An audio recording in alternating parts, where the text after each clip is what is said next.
ব্যৱস্থা কৰক জিন্দাবাদ জিন্দাবাদ কৰ্মচাৰী ঐক্য জিন্দাবাদ জিন্দাবাদ জিন্দাবাদ কৰ্মচাৰী জিন্দাবাদ জিন্দাবাদ জিন্দাবাদ চানি কৰক বৃদ্ধি কৰক চানি গমৰ উপকৰ্মচাৰীসকলৰ দৰমহা বৃদ্ধি কৰক কৰ্মচাৰীলৈ পদোন্নতি দিয়ক কৰ্মচাৰী জিন্দাবাদ জিন্দাবাদ জিন্দাবাদ অসম চাহ মজদুৰ সংঘ জিন্দাবাদ জিন্দাবাদ জিন্দাবাদ অসম চাহ কৰ্মচাৰী সংঘ জিন্দাবাদ জিন্দাবাদ জিন্দাবাদ অসম জিন্দাবাদ এই জয় জ্বলিছে জ্বলিছে জ্বলিবই এই জয় জ্বলিছে জ্বলিছে লাগিব আমাৰ দাবী মানিবই লাগিব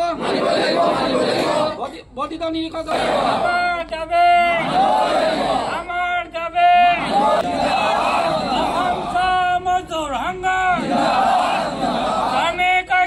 কৰ্মচাৰীৰ বিভিন্ন সমস্যা সমাধানৰ দাবীত আজি চিনামৰা চাহ বাগিচা পৰিচালকৰ কাৰ্যালয়ৰ সন্মুখত অৱস্থান ধৰ্মঘট কাৰ্যসূচী ৰূপায়ণ কৰিছে কৰ্মচাৰীসকলে। তেওঁলোকে কৰ্মবিৰতি পালন কৰি এই ধৰণা কাৰ্যসূচী ৰূপায়ণ কৰিছে। মোৰ সহযোগে দেখুৱাব কেইবাটাও দাবী আছে। অসম চাহ কৰ্মচাৰী সংঘ আৰু অসম চাহ মজদুৰ সংঘ চিনামৰা চাহ বাগিচাৰ উদ্যোগত কৰ্মচাৰী আৰু উপ কৰ্মচাৰীৰ দ্বাৰা এই আন্দোলন কাৰ্যসূচী ৰূপায়ণ কৰা হৈছে। তেওঁলোকৰ কেইবাটাও দাবী আছে। কৰ্মচাৰী আৰু উপ কৰ্মচাৰীক বৰ্ধিত নতুন নিৰীক্ষক দৰমহা দিয়াৰ ব্যৱস্থা কৰা, কৰ্মচাৰী আৰু উপ কৰ্মচাৰীক পদোন্নতি দিয়াৰ ব্যৱস্থা কৰা, অৱসৰ গ্ৰহণ কৰা আৰু মৃত্যুবৰণ কৰা শ্ৰমিক উপ কৰ্মচাৰী আৰু কৰ্মচাৰীৰ বদলি কাম দিয়াৰ ব্যৱস্থা কৰা, শ্ৰমিক উপ কৰ্মচাৰী আৰু কৰ্মচাৰীৰ গাই প্ৰতি মুঠ বকেয়া ধন কিমান আছিল, কিমান দিলে আৰু কিমান থাকিল সেই তথ্য সহকাৰে তালিকা দিয়াৰ ব্যৱস্থা কৰা আদি কেইবাটাও দাবীৰে মুঠ 5টা দাবীৰে এনেদৰে অৱস্থান ধৰ্মঘট কাৰ্যসূচী ৰূপায়ণ কৰিছে। কৰ্মবিৰতি তেওঁলোকে পালন কৰিছে। মই কিছু কথা পাতিম কিয়নো কেইবাটাও দাবীত এনেদৰে আজি কৰ্মবিৰতি পালন কৰিবলগীয়া হৈছে।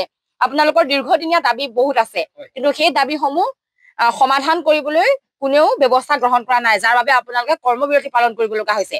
এই কৰ্মবিৰতিৰ স্থলীৰ পৰা কি আহ্বান জনাব?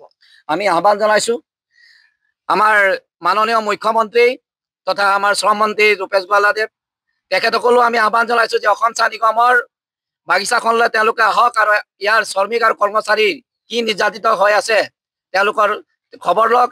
আৰু বৰ্তমান আমাৰ যোৱা অক্টোবৰ মাহৰ পৰা শ্ৰমিকৰ 250 টকা তেওঁলোকে দৰমহা বৃদ্ধি কৰিলে আৰু সেই হেতুকে একেখন বাগিচাতে কৰ্মৰত কৰ্মচাৰী আৰু উপ কৰ্মচাৰী কিন্তু দৰমহা বৃদ্ধিৰ কাৰণে তেওঁলোকে একো গুৰুত্ব নিদিলে। গতিকে আমি ইয়াৰ পৰা আহ্বান জনাইছো যে তেওঁলোকক আৰু লগতে আমাৰ পদোন্নতিৰ যিখিনি ব্যৱস্থা আছিলে পদোন্নতিৰ কোনো ব্যৱস্থা নাই ইয়াত অসম চাহ নিগমৰ বাগিচাৰ কৰ্মচাৰী বা উপ কৰ্মচাৰীৰ।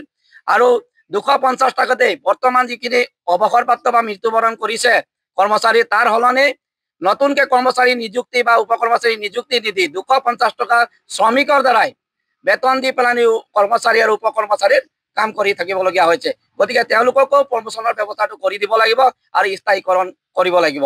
আৰু লগতে ইতিমধ্যে মৃত্যুবৰণ আৰু অৱসৰ গ্ৰহণ কৰাৰ পিছত কোনো শ্ৰমিক কৰ্মচাৰী আৰু উপ কৰ্মচাৰীৰ বদলি যিটো আমাৰ বাগানত এটা নিয়ম আছে যে বদলি তেওঁলোকৰ পৰিয়ালৰ কাষবাক দিব লাগিব কাম, কিন্তু এতিয়া বৰ্তমান আমাৰ ইয়াত কামটো বন্ধ কৰি দিছে। গতিকে অতি সোনকালে এই বদলি চিটটো দিয়াৰ ব্যৱস্থাটো কৰিব লাগে বুলি আমি কেইবাটাও হৈছে। আমাৰ ইতিমধ্যে চাহ মজদুৰ সংঘই আমাৰ যোৰহাট জিলা উপায়ুক্তৰ সন্মুখত সহ শ্ৰম আয়ুক্তৰ কাৰ্যালয়ৰ সন্মুখত আৰু আমাৰ বাগিচা তথা পথ অৱৰোধৰ দৰে কাৰ্যসূচী ল'বলগীয়া হৈছে, কিন্তু ইয়াৰ কোনো জিলা প্ৰশাসনে হওক বা গভৰ্ণমেণ্টে হওক বা শ্ৰম মন্ত্ৰী হওক কিন্তু ইয়াৰ কোনো ব্যৱস্থা কৰি দিয়া নাই। গতিকে আমাৰ এই মঞ্চৰ পৰাই আমি এই কৰ্মবিৰতি মঞ্চৰ পৰাই আমি আহ্বান জনাইছো যে শ্ৰম মন্ত্ৰী আৰু মুখ্যমন্ত্ৰীয়ে এই ক্ষেত্ৰত মানে প্ৰত্যক্ষভাৱে মানে তেওঁলোকে কামবোৰ কৰি দিব, আমি তাকে আশা কৰিছো। আৰু অসম চাহ নিগমৰ শ্ৰমিক কৰ্মচাৰীৰ যিখিনি সমস্যা আছে সমস্যাখিনি তেওঁলোকে সমাধান কৰি দিব বুলি আমি আশা কৰিছো। এই বদলি কাম যিটো এইটো কিন্তু আপোনালোকৰ বৰ্তমানৰ এটা সমস্যা নহয়, দীৰ্ঘদিনীয়া এটা সমস্যা, যাৰ বাবে আপোনালোকেও ধাৰাবাহিকভাৱে প্ৰতিবাদী কাৰ্যসূচী ৰূপায়ণ কৰিছে। কিন্তু এই বদলি কামটো বৰ্তমানেও সমস্যাটো সমাধান হোৱা নাই। যদি সমস্যাটো সমাধান নহয় 26ৰ নিৰ্বাচন আহি আছে, আপোনালোকে কেনেধৰণে চৰকাৰৰ দৃষ্টি আকৰ্ষণ কৰিব বিচাৰিব? আমি চৰকাৰক দাবী জনাইছো। চৰকাৰে কৈ আছে ঢোল ঢাক বজাই আছে যে আমি বোলে নিযুক্তি দিছো, বোলে চৰকাৰী নিযুক্তি দি আছে বুলি ঢোক ঢাল বজাই আছে, কিন্তু আমাৰ বাগানৰ শ্ৰমিকক মানে বদলি চিটকেইটা আমাৰ শ্ৰমিকৰ বদলি চিটকেইটা মুখ্যমন্ত্ৰী কাঢ়ি লৈছে বুলি আমি ভাবো। আৰু সেইটো কাৰণে চৰকাৰক দাবী জনাইছো আমাৰ বদলি চিটকেইটা অতি সোনকালে শীঘ্ৰে যদি নিদিয়ে আমি 26ৰ নিৰ্বাচনত আমি ভোট বৰ্জন কৰিম বুলি আমি আমাৰ ফালৰ পৰা চৰকাৰক দাবী জনাইছো। হয়, এনেদৰে 5টা দাবীৰে এই কৰ্মবিৰতি কাৰ্যসূচী পালন কৰিছে আৰু আজি প্ৰথমটো দিন তিনিদিনীয়াকৈ কৰ্মচাৰীসকলে কৰ্মবিৰতি পালন কৰিবলগীয়া হৈছে তেওঁলোকে মুঠ 5টা দাবী জনাইছে আৰু ইয়াৰ ভিতৰত মূল দাবীটোৱে হ'ল বদলি কাম কিয়নো বদলি কাম তেওঁলোকক দিয়া হোৱা নাই আৰু বদলি কাম নিদিয়াৰ বাবে তেওঁলোকে ধাৰাবাহিকভাৱে প্ৰতিবাদী কাৰ্যসূচী ৰূপায়ণ কৰিছে কিন্তু বৰ্তমানলৈকে চৰকাৰী পক্ষই এই বদলি কাম দিয়াৰ ব্যৱস্থা গ্ৰহণ কৰা নাই ৰাজ্যৰ মুখ্যমন্ত্ৰীগৰাকীয়ে যদিও এই বদলি কাম দিয়া হ'ব বুলি কৈছে কিন্তু কৰ্মচাৰীসকলক সেই বদলি কামটো দিয়া হোৱা নাই যাৰ বাবে তেওঁলোকে পুনৰ এবাৰ এনেদৰে প্ৰতিবাদী কাৰ্যসূচী ৰূপায়ণ কৰিব লগা হৈছে তিনিদিনীয়াকৈ প্ৰতিবাদী কাৰ্যসূচী ৰূপায়ণ কৰিছে আৰু এইবাৰ তেওঁলোকে আহ্বান জনাইছে যিহেতু ২৬ৰ বিধানসভা নিৰ্বাচন সমাগত যদিহে ২৬ৰ বিধানসভা নিৰ্বাচনৰ পূৰ্বে তেওঁলোকৰ এই বদলি কাম মূল সমস্যা যিটো সেই সমস্যাটো সমাধান নকৰে তেনেহলে ভোট বৰ্জন কৰাৰ হুংকাৰ প্ৰদান কৰিছে